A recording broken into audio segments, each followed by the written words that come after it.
કેશોદમાં શિક્ષણ સેવા યજ્ઞનો પ્રારંભ કરવામાં આવશે। ઝુંપડપટ્ટીના 100 બાળકો સુધી શિક્ષણ પહોંચાડવા 50 શિક્ષકો તૈયાર થયા છે। શિક્ષકોનો સમાજ સેવાનો સંકલ્પ પ્રશંસનીય છે। દરરોજ 1 કલાક આપી નિરક્ષર બાળકોને શિક્ષણ અને સંસ્કાર સાથે જોડશે। કેશોદ શહેરમાં નિરક્ષર અને વંચિત બાળકો સુધી શિક્ષણ અને સંસ્કારનો પ્રકાશ પહોંચાડવાના ઉમદા હેતુ સાથે શિક્ષણ સેવા યજ્ઞ અંતર્ગત એક મહત્વપૂર્ણ આયોજન બેઠક શ્રી કે વણપરિયા સ્કૂલ ખાતે યોજાઈ હતી। શહેરના શિક્ષણ ક્ષેત્રે જોડાયેલા શિક્ષકો, શાળા સંચાલકો અને સેવાભાવી આગેવાનોની ઉપસ્થિતિમાં યોજાયેલી આ બેઠકમાં નારાયણ વસ્તી એટલે કે ઝુંપડપટ્ટીમાં રહેતા બાળકોને શિક્ષણ સાથે સંસ્કારનું ઘડતર મળે તે માટે વિસ્તૃત ચર્ચા કરવામાં આવી હતી। આ સેવા યજ્ઞની શરૂઆત ગુરુવાર તારીખ 28/5/2026 થી કરવામાં આવશે અને પ્રથમ તબક્કામાં અંદાજે 100 જેટલા બાળકોને શિક્ષણ સેવા યજ્ઞ સાથે જોડવાનું આયોજન કરવામાં આવ્યું છે। કેશોદ શહેરના આશરે 50 જેટલા શિક્ષકોએ આ જવાબદારી નિભાવવાની તૈયારી દર્શાવી છે તથા દરરોજ ઓછામાં ઓછો 1 કલાક સમાજ સેવા માટે ફાળવવાનો સંકલ્પ વ્યક્ત કર્યો હતો। આ બેઠકમાં ડીવાયએસપી ઓફિસના હેતલબેન ઉકાણી, નાયબ મામલતદાર Rasikbhai Savaliya, new era professor એકેડેમીના ડોક્ટર પ્રવીણભાઈ ગજેરા, શ્રેયસ સ્કૂલના જગમાલભાઈ નંદાણીયા, કેવીએમના વર્ષાબેન ભાકર તેમજ કેળવણીકાર દિનેશભાઈ કાનાબારે ઉપસ્થિત રહીને માર્ગદર્શન પૂરું પાડ્યું હતું। કાર્યક્રમનું સંચાલન ડોક્ટર બીએમ દેવડિયા દ્વારા કરવામાં આવ્યું હતું। બેઠક દરમિયાન ઉપસ્થિત શિક્ષકોમાં શિક્ષણ પ્રત્યેનો ઉત્સાહ, સેવાભાવ અને સમાજના પછાત વર્ગના બાળકોને મુખ્ય પ્રવાહ સાથે જોડવાની ભાવના સ્પષ્ટ જોવા મળી હતી।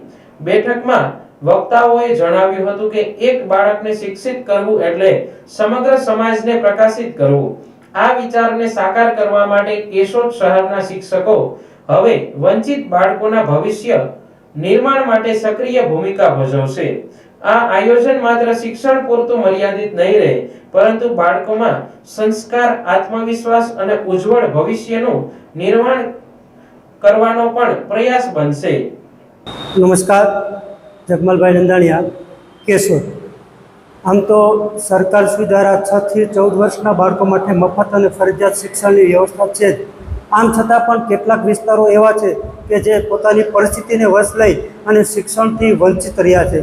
આવા બાળકોને પણ શિક્ષણ અને સંસ્કાર મળે એ માટે કેશોદના શિક્ષિત વર્ગ દ્વારા એક ખૂબ જ મજાની ચિંતાત્મક શિબિરનું આયોજન કરેલું હતું અને આ કાર્યક્રમના હેતુ એટલો જ હતો કે આવા પછાત વિસ્તારના બાળકોને સંસ્કાર સાથે શિક્ષણ મળે।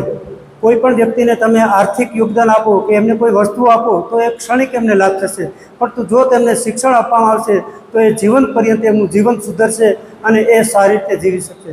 તો આવા જ એક ઉમદા ભાવ સાથે કેશોદના શિક્ષિત વર્ગના કેટલાક એવા શિક્ષક મિત્રો દ્વારા આજે કેશોદ ખાતે સુંદર મજાની મિટિંગનું આયોજન થયું હતું અને મિટિંગ દરમિયાન એવું નક્કી કરવામાં આવેલું કે આપણે બધા શિક્ષકો મળી અને દરરોજ 1 કલાક આ બાળકોને આપીએ અને એમાં શિક્ષણ અને સંસ્કારનું વાવેતર કરીએ તો આ આપણા દેશ માટે આપણે કંઈ કરી શકીએ, કેશોદ માટે કરી શકીએ અને આ સમાજ માટે કંઈ કરી શકીએ, તો જ આ સમાજ અને શિક્ષણમાં સદ્ધરતા હશે અને સમાજ સુધરશે। તો આ કાર્યક્રમ માટે દેવડિયા સાહેબ, સાવલિયા સાહેબ તેમજ હેતલબેનનો ખૂબ સારો એવો સહયોગ રહ્યો છે અને તેમના માર્ગદર્શન નીચે આ મિટિંગનું આયોજન થયું હતું।